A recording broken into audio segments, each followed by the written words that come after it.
بسم اللہ الرحمن الرحیم۔ السلام علیکم، امید ہے آپ لوگ خیریت سے ہوں گے۔ پچھلے 2 روز سے کافی زیادہ شور ہے، ملٹری جو سزائیں ہوئی ہیں ملٹری کورٹ سے تقریباً 25 لوگوں کو، جو کہ 2 سال سے 10 سال تک کی سزائیں ہیں، اور یہ تمام 25 لوگ جو تھے 9 مئی کے ملزمان ہیں، اس پہ بہت شور مچ رہا ہے، اور یہ شور مچ رہا ہے باہر سے، یعنی برطانیہ سے، امریکہ سے اور یورپی یونین سے۔ یہ یورپی یونین کا پہلے اسٹیٹمنٹ آیا جس میں کہ انہوں نے کہا کہ آپ کا جو جی ایس پی پلس ہے، جو پاکستان کا جو ایکسپورٹ کی ایک فیسلٹی پاکستان کو ملی ہوئی ہے، جس پہ پاکستان کو بے پناہ فائدہ ہوتا ہے، میں خیال ہے سب سے زیادہ ایکسپورٹس جو ہیں اس کے اوپر پاکستان جو ہے وہ فائدہ اٹھاتا ہے اس کا، وہ آپ کا سٹیٹس ختم ہو جائے گا، کیونکہ آپ نے ایک معاہدہ کر رکھا ہے۔ اس معاہدے کے تحت آپ ہیومن رائٹس یعنی انسانی حقوق کی خلاف ورزی نہیں کر سکتے، اس میں فیئر ٹرائل بھی شامل ہے، اور جو مختلف لوگ 25 ملزمان ہیں ان کے ملٹری ٹرائل میں اس بات کا انہوں نے کہا کہ فیئر ٹرائل یا ان کو جو موقع ہے وہ نہیں ملا۔ اسی طرح سے یعنی یہ خدشات ہیں جو کہ یورپی یونین کے جنرل ہوتے ہیں، ہمیشہ سے ہوتے رہے۔ اب اس کے بعد جو دوسرا، البتہ عمران خان صاحب کے زمانے میں جب 20-25 لوگوں کا ٹرائل ہوا تھا تو اس وقت یورپی یونین نے اس کے اوپر کوئی اسٹیٹمنٹ نہیں دیا تھا ملٹری ٹرائل پہ، بلکہ انہوں نے اسٹیٹمنٹ دیا تھا بلاسفیمی کے اوپر، یعنی جو بلاسفیمی کے معاملات پاکستان کے اندر چل رہے ہیں توہین مذہب کے، اس کے اوپر ان کے کنسرنس تھے۔ اس معاملے کے اوپر ان کا کوئی کنسرن ہمیں کم از کم نظر نہیں آیا، لیکن یہ ان کی اسٹیٹڈ پالیسی یا ایک اسٹیٹڈ جو ایک ان کا لائے عمل ہے، یا ان کا ایک پوزیشن ہے ان کی، کہ وہ ہمیشہ آزادی رائے کے اوپر، انسانی حقوق کے اوپر، ان سب معاملات کے اوپر بہت ووکل ہو کر سامنے آتے ہیں، اور یہ کوئی نئی بات نہیں ہے جو کہ ہوئی ہے ملٹری کورٹس یا کسی بھی معاملے کے اوپر پاکستان کے جی ایس پی پلس کے حوالے سے یورپی یونین کا تھریٹ۔ اس سے پہلے ماضی میں بھی مختلف معاملات کے اوپر یہ تھریٹس پاکستان کو آتے رہے ہیں، لیکن یہ بہت اہم ہے، اور ظاہر ہے کہ اس کو دیکھنا بھی بہت ضروری ہے۔ یہ پاکستان کی حکومت پہ، ریاست پہ پریشر جو ہے وہ بلڈ اپ کر سکتا ہے۔ اب اس کے نتائج کیا نکل سکتے ہیں؟ یہ جو پریشر آ رہا ہے اس کے اوپر بھی ہم بات کریں گے۔ دوسرا پریشر آیا ہے برطانیہ کی جانب سے، اور اس کے فوراً بعد امریکہ کی جانب سے۔ امریکہ یہ کہتا ہے کہ جی جو منصفانہ ٹرائل کے حق کا جو ہے وہ احترام کیا جائے، اور فوجی عدالتوں میں عدالتی آزادی اور شفافیت کی ضمانت کا فقدان ہوتا ہے۔ اسی طرح سے برطانیہ نے یہ کہا ہے کہ برطانوی حکومت جو ہے وہ ملک میں ہونے والے قانونی کارروائیوں پر پاکستان کی جو خود مختاری ہے اس کا احترام کرتی ہے، تاہم فوجی عدالتوں میں عام شہریوں کے ٹرائل میں شفافیت اور آزادانہ جانچ پڑتال کا فقدان ہوتا ہے۔ اب یہ ایک ہی وقت میں تینوں کا آنا، یعنی پہلے یورپی یونین کا اسٹیٹمنٹ آنا، اس کے بعد برطانیہ کا آنا، اور اس کے فوراً کچھ گھنٹوں کے بعد جو ہے وہ امریکہ کا آنا، یہ ایک ظاہر ہے کہ بہت سوچے سمجھے طریقے سے ہے۔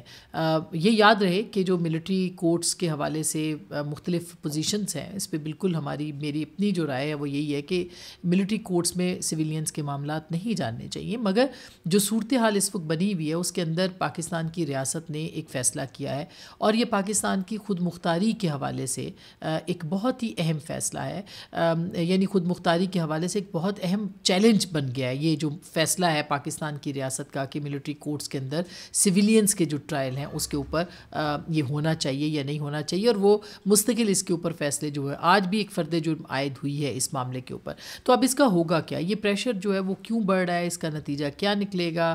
پاکستان کو گھٹنے ٹیکنے پڑیں گے یا ایبسلیوٹلی ناٹ کہنا پڑے گا؟ یہ ایک بہت ہی اہم معاملہ ہے، اور اس کا فائدہ بھی ہو سکتا ہے پاکستان کو، یہ اس کے اوپر بھی ہم آئیں گے۔ لیکن یہ سب پریشر جو ہے وہ آ رہا ہے عمران خان صاحب کے کیسز یا پاکستان تحریک انصاف کے جو معاملات مقدمات ہیں ان کے حوالے سے، یہ کیسز جو رکھے گئے ہیں سامنے ان کے اوپر یہ پریشر باہر سے آ رہا ہے۔ یہ اس سے پہلے پاکستان کے اندر ہم پھر فلسطین کی بھی بات کرتے ہیں، کشمیر کی بھی بات کرتے ہیں کہ وہاں پہ یہ ہیومن رائٹس وائلیشنز، یہ جو ملٹری کورٹس کے حوالے سے معاملات ہیں، آزادی اظہار کے، ایون ہندوستان کے اندر اس کے اوپر کبھی ہندوستان کے حوالے سے فلسطین کے معاملے پہ اسرائیل کے خلاف یا دیگر ممالک کے خلاف اس طرح کا پریشر پریشر جو ہے وہ نہیں آتا. اس کی وجوہات بھی ہیں. ظاہر ہے کہ پاکستان وہ ریاست ہے جو کہ مختلف معاملات کے اوپر ڈپینڈنٹ ہے. سب سے پہلے تو یہ ہے کہ وہ کہتے ہیں نا کہ ہے جرم ضعیفی کی سزا مرگ مفاجات. ہماری جو کمزور معیشت ہے, ہماری جو کمزور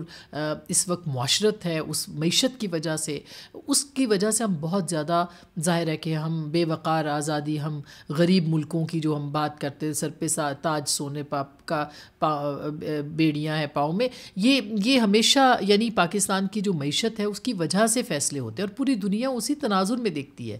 ہمیں اسی جیسے آپ اپنے جو معاشی رویے ہیں, معاشرتی رویے ہیں, اس کے اندر بھی آپ دیکھ لیں کہ آپ جو مجبور لوگ ہوتے ہیں, جو مقروض لوگ ہوتے ہیں, ان کی کیا ان کا سٹیٹس ہوتا ہے. ان کا کوئی سٹیٹس نہیں ہوتا. ان کو ہر کوئی جو ہے وہ ایکسپلائٹ کرتا ہے, ان کا وہ وقار نہیں ہوتا. تو انفارچونیٹلی پاکستان کی جو معیشت ہے وہ اس جگہ پہ ہے کہ جہاں پہ پاکستان کو یہ تمام انٹرنیشنل معاہدے, یہ پریشرز یہ برداشت کرنے پڑیں گے. مثلا IMF کے ساتھ ہمارا ایک معاہدہ ہے, اور اس معاہدے کی بہت ساری شرائط ہیں. بہت ساری شرائط تو عمران خان صاحب اپنے زمانے میں لگوا کے گئے تھے, اور اب جو ہے وہ شرائط اس میں مزید اضافہ ہی ہوا ہے, اور دن بدن اضافہ ہوتا چلا جا رہا ہے. اسی طرح سے جو پاکستان کی ریاست کے حوالے سے مختلف معاملات ہیں, سوائے ایک نیوکلیر پروگرام پہ جس پہ آج بھی پرائم منسٹر نے کہا ہے کہ کوئی کمپرومائز نہیں ہے, اور واقعی جو پاکستان کا نیوکلیر پروگرام ہے اس کے اوپر کسی بھی زمانے میں کبھی بھی پابندیاں برداشت نہیں کی گئی. یہ بھلے یہ ضیاء الحق صاحب کا دور تھا, اور اس کا آغاز جو تھا ذوالفقار علی بھٹو صاحب کے دور میں ہوا, اور اس کے بعد پھر آپ نے دیکھا کہ ضیاء الحق جو تھے وہ ایک ملٹری ڈکٹیٹر تھے, مگر انہوں نے اس کو کنٹینیو رکھا. پھر اس کے بعد نواز شریف صاحب, اس کے بعد محترمہ آئی. محترمہ کے دور میں میزائل پروگرام بھی بہت سکسیسفلی کیا گیا, تو کسی نے اس کے اوپر کمپرومائز نہیں کیا. ہاں, ہمیں جب فائنینشلی بہت پرابلمز ہوئے ہیں 2018 کے بعد سے, اس دور میں یا اس وقت سے لے کے اب تک ہمارے اوپر یہ نیوکلیئر پروگرام کا جو دباؤ ہے یہ بڑھتا چلا جا رہا ہے. اور اس کے پیچھے اب جو بلی ہے وہ تھیلے سے باہر نکلتی آ رہی ہے کہ ویسٹ کو یا باہر کی دنیا کو پاکستان کے نیوکلیئر پروگرام سے ایک مسئلہ بہرحال ہے. اور آج پرائم منسٹر نے کہا کہ اس کے اوپر کوئی کمپرومائز نہیں کیا جائے گا. میرا خیال ہے یہ وہ ایک پوائنٹ ہے جو کہ بے شک میں یہ نہیں کہتی کہ عمران خان صاحب کی محبت میں پوری دنیا جو ہے لگی ہوئی, نہیں, وہ پاکستان کی ریاست پہ دباؤ کا اضافہ کر رہی ہے, مسلسل دباؤ بڑھا رہی ہے, اور اس کے پیچھے بہت سارے راز ہیں, بہت ساری چیزیں ہیں جو کہ اب ایک ایک کر کے جو ہے وہ سامنے بھی آ رہے ہیں. اس میں بھی کوئی دو رائے نہیں ہے کہ ہمارے ہاں ہیومن رائٹس کی وائلیشنز نہیں ہونی چاہیے, فیئر ٹرائل کا حق ملنا چاہیے جو پاکستان کا آئین کہتا ہے, اور بالکل اس میں کوئی دو رائے نہیں ہے. لیکن یہ جو پریشر ہے یہ بیجا نہیں ہے, اس کے پیچھے بہت ساری وجوہات ہیں, اور ان وجوہات کو سمجھنے کی ضرورت ہے.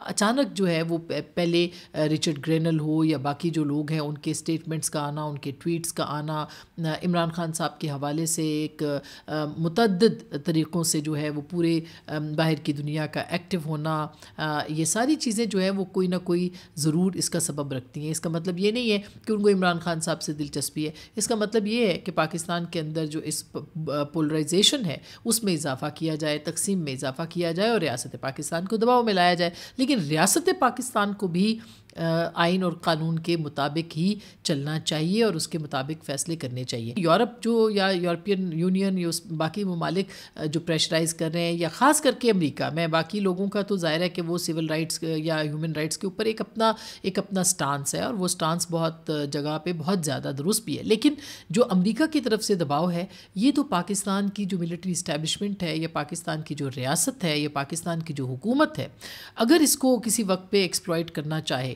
اور وہ کر بھی سکتی ہے, وہ اس کے اوپر جو ہے وہ اس کو ایک اپرچونٹی میں بدل سکتی ہے, ایبسلیوٹلی ناٹ کر کے, اور ان کو پبلک نیریٹو بھی اس کے اوپر مل سکتا ہے. بہرحال یہ تو ان کا کام ہے, وہ کیا کرتے ہیں نہیں کرتے, میں صرف ایک پرسپیکٹو دے رہی ہوں.